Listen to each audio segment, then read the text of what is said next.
Bon, on a vu, avec, la vidéo précédente que, grâce à une suite d'instructions, on était capable de réparer un immeuble, ce qui est, franchement déjà pas mal.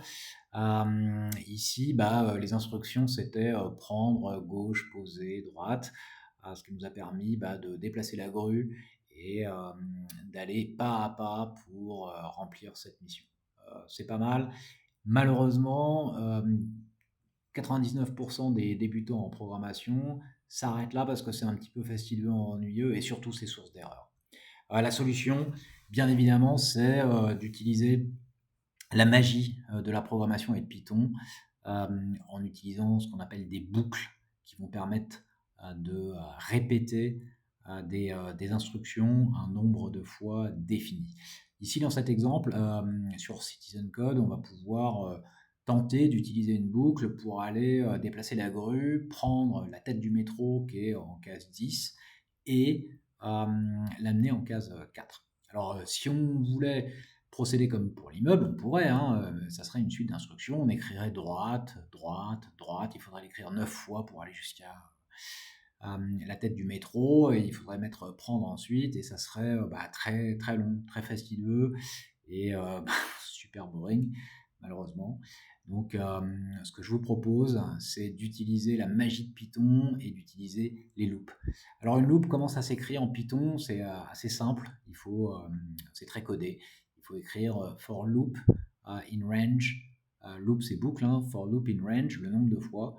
Donc 9 fois ici, on va aller à droite. Donc on a mis for loop in range, entre parenthèses 9, deux points, et puis on va à la ligne, on fait l'indentation nécessaire. L'indentation, c'est quoi? C'est l'espace sur lequel l'action doit être exécutée, en tout cas doit être éloignée. Et puis ensuite, on a besoin d'une deuxième boucle pour retourner à gauche, cette fois de 6 cases. Donc on va faire for loop in range, entre parenthèses 6.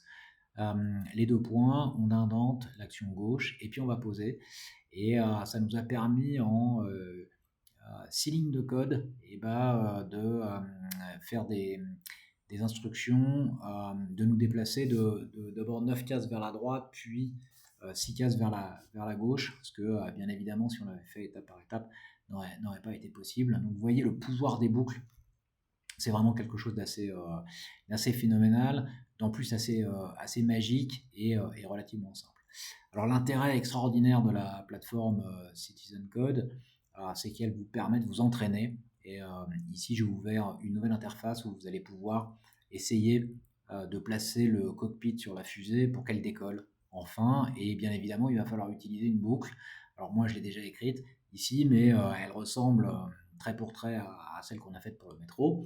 À savoir que for loop in range 6, on va se déplacer sur la droite, poser le cockpit et enfin décoller.